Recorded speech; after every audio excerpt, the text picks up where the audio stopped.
Assim como o amor romântico, o mestre e o discípulo são atraídos não apenas pelas qualidades presentes um do outro, mas pelo potencial que vem. O mestre, como uma expressão da energia Yang, assume o papel de doador, transmissor e iniciador. Ele vê no discípulo, que representa a energia Yin, receptora, a capacidade de crescer, aprender e transcender. Enquanto o discípulo, vê no mestre alguém que pode guiá-lo para além de seus limites atuais. No contexto espiritual, essa dinâmica reflete a harmonia entre o masculino e o feminino, onde o mestre oferece a sabedoria e a direção, e o discípulo recebe, absorve e nutre essa orientação em sua jornada. Essa relação é reminiscente das palavras de Jesus em João 15,5. Eu sou a videira, vocês são os ramos. Se alguém permanecer em mim e eu nele, esse dá muito fruto, pois sem mim vocês não podem fazer coisa alguma. Aqui o mestre é a videira, oferecendo a seiva espiritual, enquanto o discípulo, como ramo, deve permanecer conectado para florescer. Ao longo do tempo, à medida que trabalham juntos na jornada espiritual ou de conhecimento, mestre e discípulo constroem uma conexão profundamente significativa. Isso envolve não apenas a transmissão de ensinamentos, mas também uma troca de energia, sabedoria e experiências que nutrem e fortalecem a relação. O amor entre mestre e discípulo é caracterizado por sua natureza incondicional. Não é baseado em expectativas ou interesses pessoais, mas sim em um desejo mútuo de crescimento espiritual, conhecimento e realização. O mestre oferece orientação e suporte, sem esperar recompensa, enquanto o discípulo confia no mestre com devoção e gratidão, conforme exemplificado em Provérbios 4:1-2. Ouçam, meus filhos, a instrução de um pai. Estejam atentos e obterão discernimento. O ensino que lhes ofereço é bom, por isso não abandonem a minha instrução. Assim como o amor romântico pode transformar os indivíduos envolvidos, a relação entre mestre e discípulo conduz à transformação espiritual e pessoal. Ambos são desafiados a crescer, superar limitações e expandir sua compreensão do mundo e de si mesmos. Esta forma de amor transcende os aspectos físicos e materiais da vida.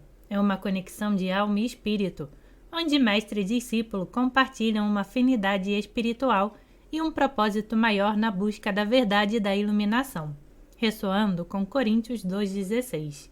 Pois quem conheceu a mente do Senhor, para que possa instruí-lo? Nós, porém, temos a mente de Cristo. A mente do mestre guia e expande a mente do discípulo, levando a uma comunhão espiritual profunda. A relação entre mestre e discípulo, de fato, transcende qualquer superficialidade ou descartabilidade. Mestre e discípulo não apenas compartilham conhecimento, mas se fundem espiritualmente em uma jornada de crescimento e iluminação. Essa união vai além de papéis convencionais, transformando-se em uma colaboração espiritual onde ambos se beneficiam da presença e sabedoria um do outro. O mestre desempenha o papel de pai e mãe espiritual para o discípulo, nutrindo sua alma e proporcionando as condições ideais para o desenvolvimento espiritual. Esta nutrição não se limita apenas ao conhecimento intelectual, mas abrange orientação emocional, espiritual e prática, ecoando Gálatas 4,19. Meus filhos, por quem de novo sofra as dores do parto, até que Cristo seja formado em vocês. O mestre assume a responsabilidade pelas consequências que o discípulo enfrenta durante sua jornada espiritual. Assim como um pai ou uma mãe cuida e orienta seu filho, o mestre está lá para guiar e apoiar o discípulo através dos desafios, acidentes e dificuldades que possam surgir. Assim como ensina a dirigir um carro, o mestre instrui o discípulo a conduzir seu corpo como um veículo para receber e manifestar o divino. O corpo se torna um receptáculo sagrado, um cálice para receber a graça espiritual e expressar essa luz no mundo. Refletindo Coríntios 6:19-20. Acaso não sabem que o corpo de vocês é santuário do Espírito Santo, que habita em vocês, que lhes foi dado por Deus e que vocês não são de si mesmos? Vocês foram comprados por alto preço. Portanto, glorifiquem a Deus com o corpo de vocês. Enquanto o discípulo ainda não pode conduzir sozinho, o mestre assume a responsabilidade por qualquer acidente de percurso espiritual, seja nas interações com outros ou nos desafios pessoais. Isso demonstra a profundidade do compromisso do mestre em orientar e proteger o discípulo em sua jornada espiritual. Como na queda dos anjos, onde alguns foram atraídos pela beleza e pelo potencial criativo da energia Yin, um mestre pode escolher um discípulo com base em critérios superficiais ou não alinhados com os princípios espirituais essenciais.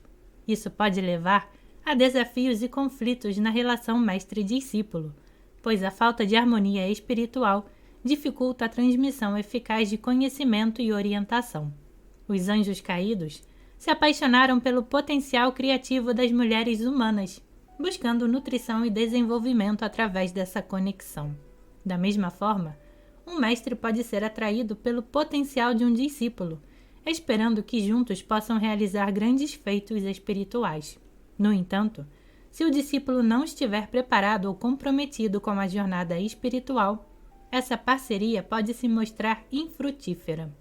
A comparação com o casamento, onde o marido gera recursos e a mulher os perde, sugere um desequilíbrio na troca entre mestre e discípulo.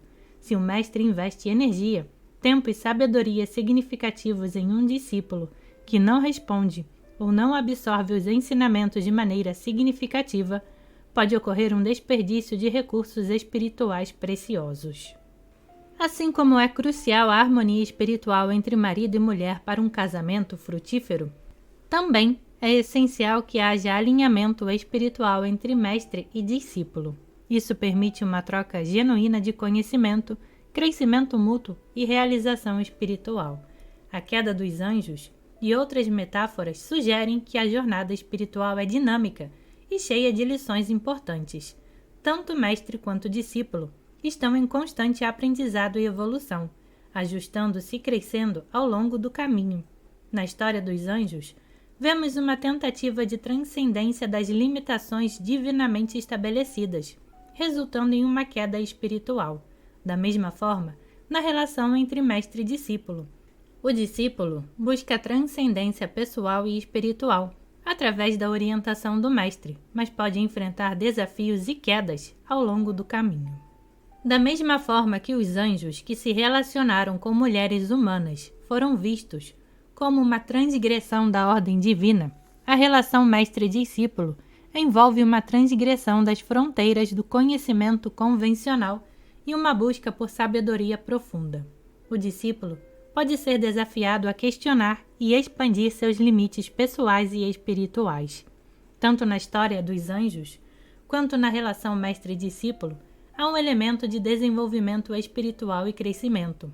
Os anjos buscavam experiências humanas para ampliar sua compreensão, enquanto os discípulos buscavam orientação do mestre para alcançar um nível mais profundo de iluminação espiritual e conhecimento.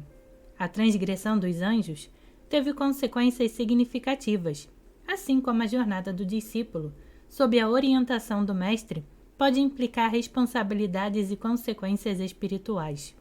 Ambos os relacionamentos exigem responsabilidade mútua e compreensão das implicações de suas interações. Apesar das quedas e desafios, tanto os anjos caídos quanto os discípulos têm a oportunidade de buscar transformação e redenção. No vasto cenário espiritual, a relação entre mestres e discípulos sempre foi uma força transformadora e inspiradora. Este vínculo transcende a mera transmissão de conhecimento e se enraiza em uma conexão profunda e espiritual. Dois exemplos emblemáticos desta relação são a ligação entre Rumi e Shanji Tabriz no sufismo e a devoção de Nandi ao Senhor Shiva no hinduísmo.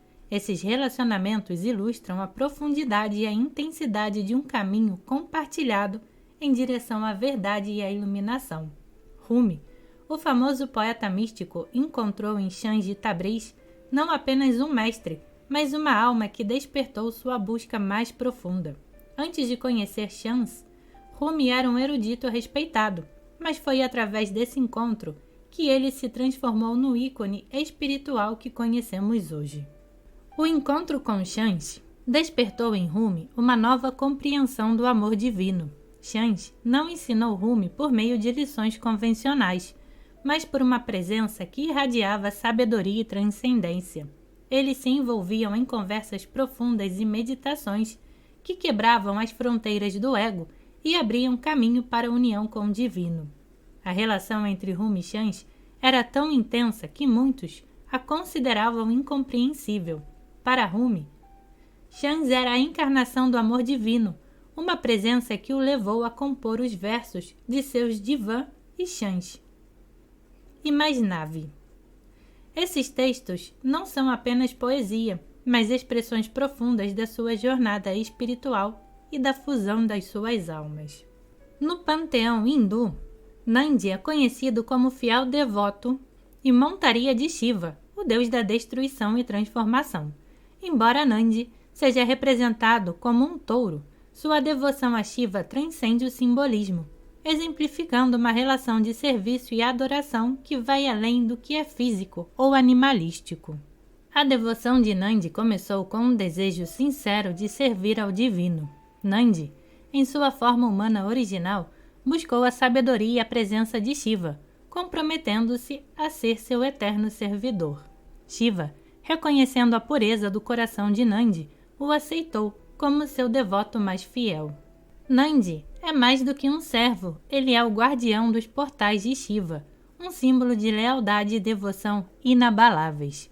Sua presença em templos hindus, como a figura que vigia as entradas dos santuários de Shiva, é um lembrete constante da importância da devoção e do serviço desinteressado.